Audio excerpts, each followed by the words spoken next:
di mana Allah menjelaskan ada dua sifat buruk yang Allah sudah tanamkan di dalam diri kita semua. Sifat-sifat buruk apa saja itu? Kata Allah, wa jama'a fa'awa, innal insana khuliqa halu'a, idza massahu syarru jazu'a wa idza massahul khairu manu'a.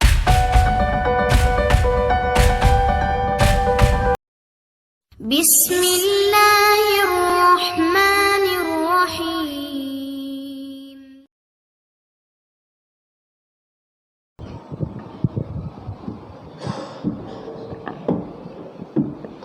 Bismillahirrahmanirrahim. Assalamualaikum warahmatullahi wabarakatuh.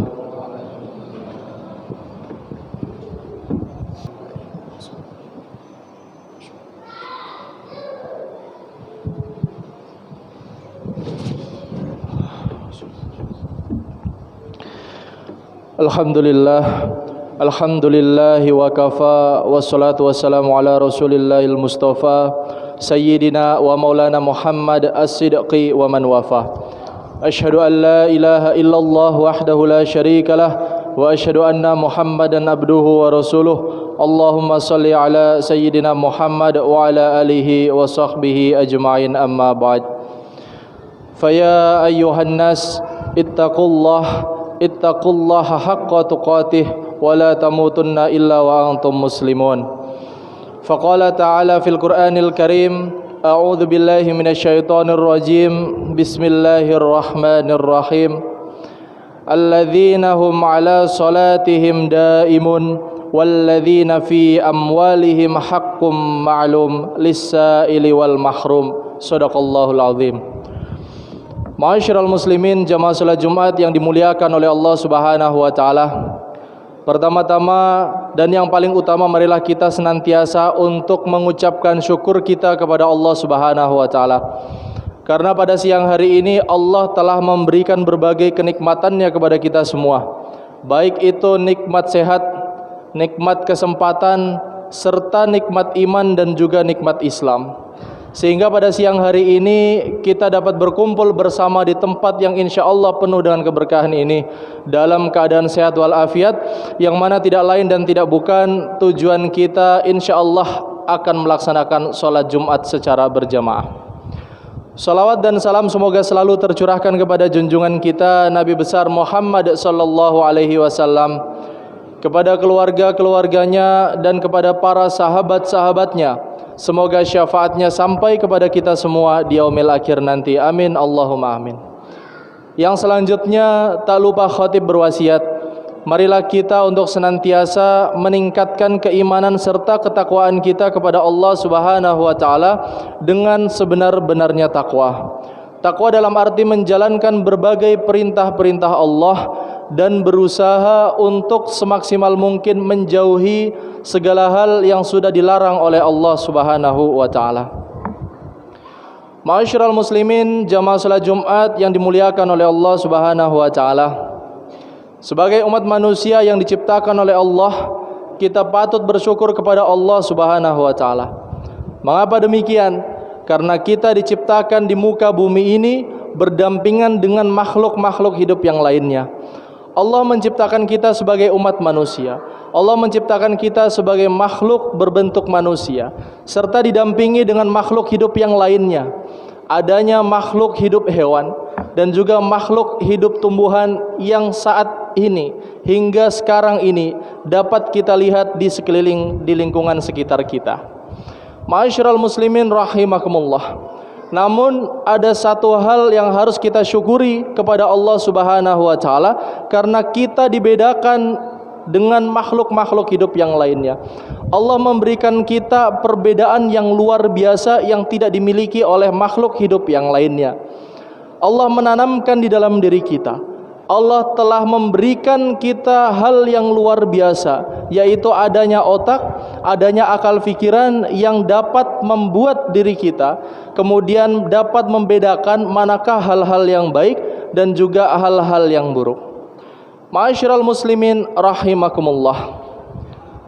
Meskipun Allah Subhanahu wa taala ini telah memberikan kita hal yang luar biasa, Meskipun Allah Subhanahu wa taala telah menanamkan di dalam diri kita akal pikiran yang luar biasa ini dan tidak dimiliki oleh makhluk hidup yang lainnya, namun ternyata di dalam diri kita masing-masing ada beberapa sifat buruk yang Allah juga tanamkan. Lalu yang menjadi pertanyaan para jamaah sekalian, apa sajakah sifat-sifat buruk tersebut? Ketika kita membuka kembali Al-Quran kita, ketika kita kembali membaca Quran kita yang tidak hanya sekedar membaca Arabnya saja, namun kita juga membaca terjemahannya bahkan tafsirnya. Allah menjelaskan di dalam Quran surah Al-Ma'arij misalnya, di mana Allah menjelaskan ada dua sifat buruk yang Allah sudah tanamkan di dalam diri kita semua. Sifat-sifat buruk apa saja itu? Kata Allah, wa jama'a fa'awa, innal insana khuliqa halu'a, idza massahu syarru jazua wa idza massahul khairu manu'a. Kata Allah Subhanahu wa taala, sifat buruk manusia yang pertama yang Allah tanamkan di dalam diri kita semua adalah wa jama'a fa'awa. Ketika seorang manusia, ketika kita semua diberikan kebaikan harta dari Allah Subhanahu wa taala, kita kemudian lupa bahwasannya apa yang kita dapatkan di dunia ini, baik itu harta, baik itu hal-hal yang lain yang menyangkut urusan duniawi, ini kita dapatkan berdasarkan hasil jerih payah kita sendiri tanpa adanya keterlibatan dari Allah Subhanahu wa taala.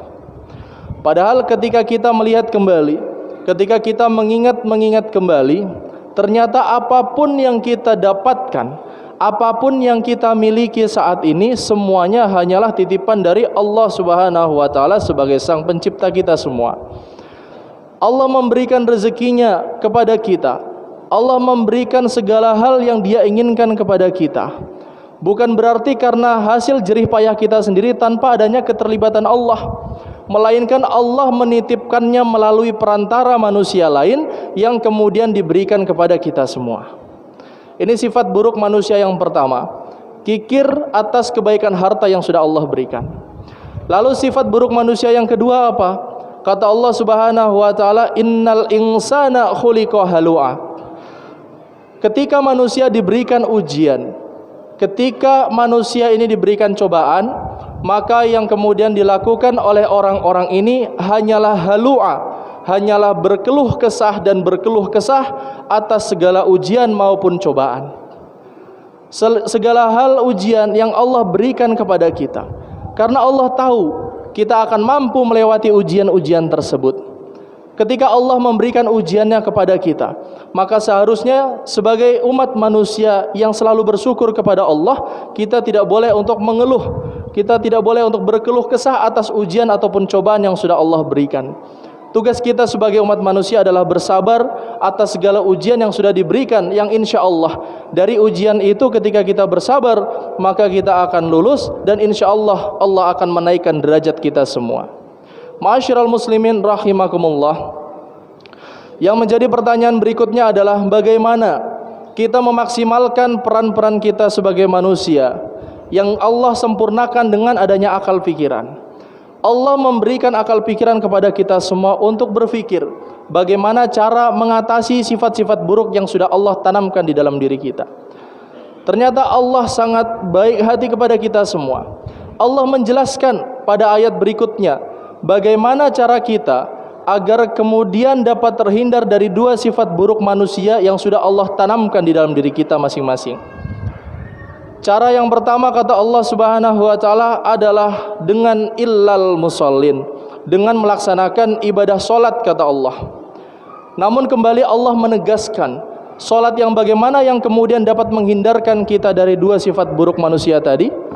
Bukanlah salat yang angin-anginan, bukanlah salat yang hanya menunggu momen-momen tertentu seperti Idul Fitri ataupun Idul Adha saja.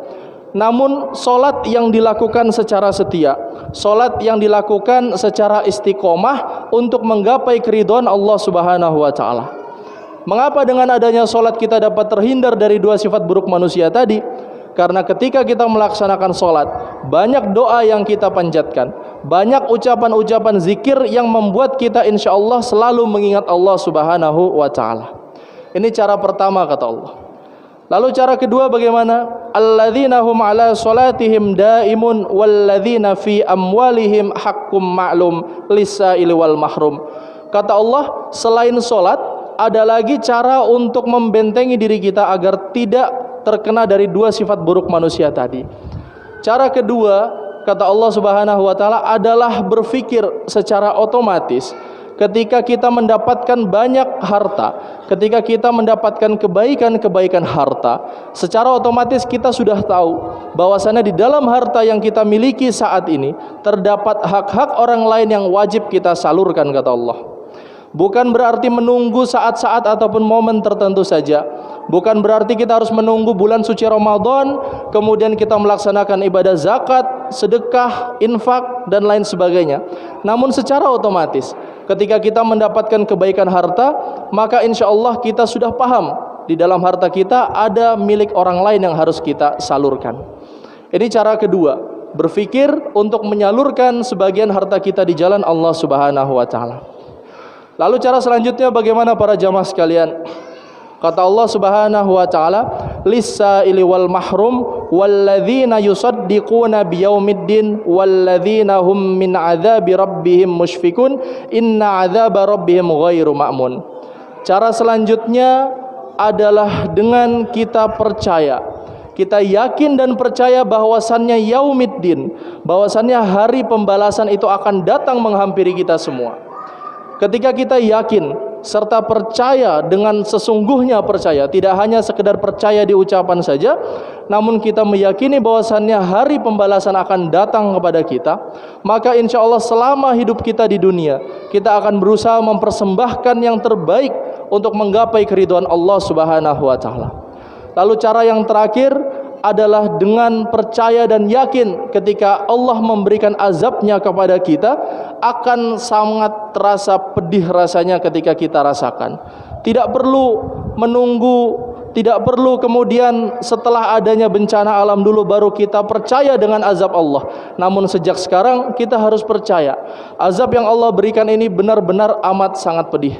Ketika kita mengingat beberapa tahun silam, ketika kita mengingat beberapa waktu yang lalu, ada saudara-saudara kita yang kemudian merasakan bencana.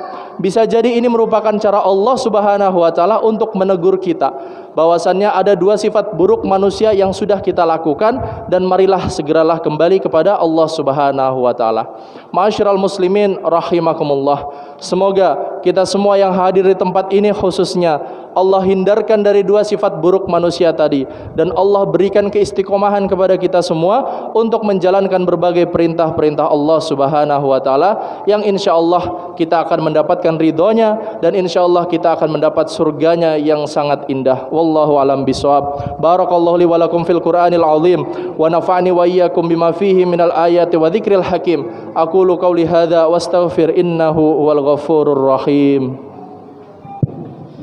Allahumma salli wa sallim wa barik bijalalika wa kamalika ala asrafi ibadik Sayyidina Muhammad wa an kulli sahabati rasulillahi ajma'in.